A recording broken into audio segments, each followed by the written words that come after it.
So now that America's in the war, Germany has passed on the opportunity for maybe a thought towards peace and maybe ending this war with their land claim in Russia with the treaty they signed with the new provisional government.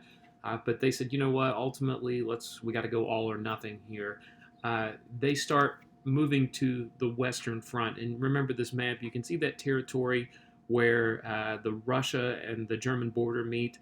That's the Eastern Front, and that's where Germany's going to take its soldiers, its military equipment, and move it all to the Western Front for kind of a climactic battle, so to speak.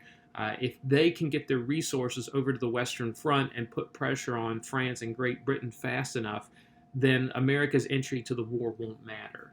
But unfortunately, uh, Germany is dangerously low on resources.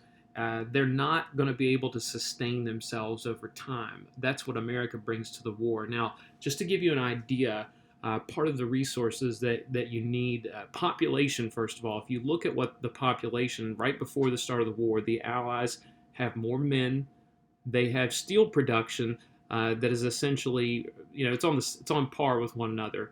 But army divisions for mobilization, the Allies have more. They have more modern battleships. So really, even from the start of the war, the Central Powers were in a bad spot. They're in a bind. Uh, and if that makes matters any worse, food, food resources is what's going to be the big problem for Germany and Austria-Hungary and the Ottoman Empire. And remember, Germany ends up doing a bulk of the fighting for the Central Powers. Situation gets so bad that Germans started making what they refer to as K-brat bread. That they take whatever ingredients they have, and you can see here dried potatoes, oats, barley, and sometimes they would even put certain types of straw in it.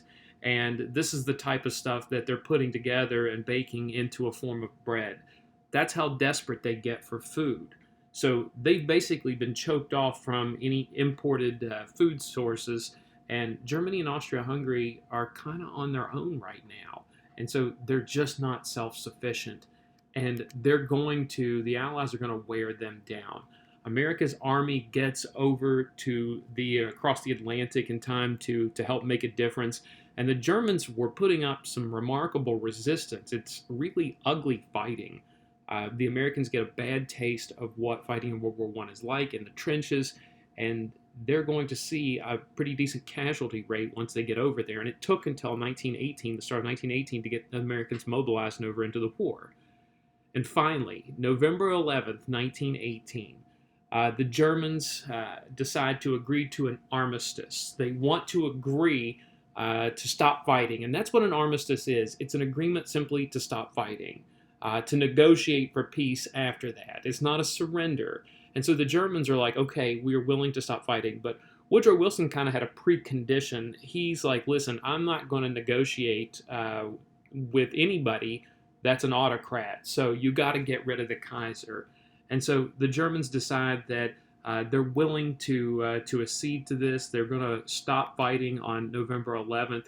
And Germany says, we're going to ask for peace based on Wilson's 14 points. They look at Wilson's 14 points that he had proposed, and they said, you know what? We can work with this. Let's negotiate out an agreement. So the 11th day of the 11th month at the 11th hour, that's when they decide on a peace agreement. And you can see from this headline, the armistice is signed and the Kaiser is out. Germany is no longer under the authority of the Kaiser. He gets expelled or exiled after the war's over. He's going to live for a long time after that. Now, that aside, the Kaiser is out, and so Germany is going to negotiate, or they're going to sign an armistice with the idea or the mindset that we're going to negotiate. Okay? They know they're in a tough position. They could continue fighting and make the war last a lot longer, but it would be senseless violence. So they decide it's time to call a truce and let's work out some type of negotiation. Now, on November 11th, 18, you see right here members of each government on a train car signing that armistice. And Germany doesn't know it at this point, but they're really going to be in a bind. They think that the peace talks that are going to happen are going to be based on Woodrow Wilson's 14 points, but the French in particular have a mindset that is not so good. The excitement in Allied nations, and this is in France, the excitement amongst the population is there's no good way to describe it other than jubilant.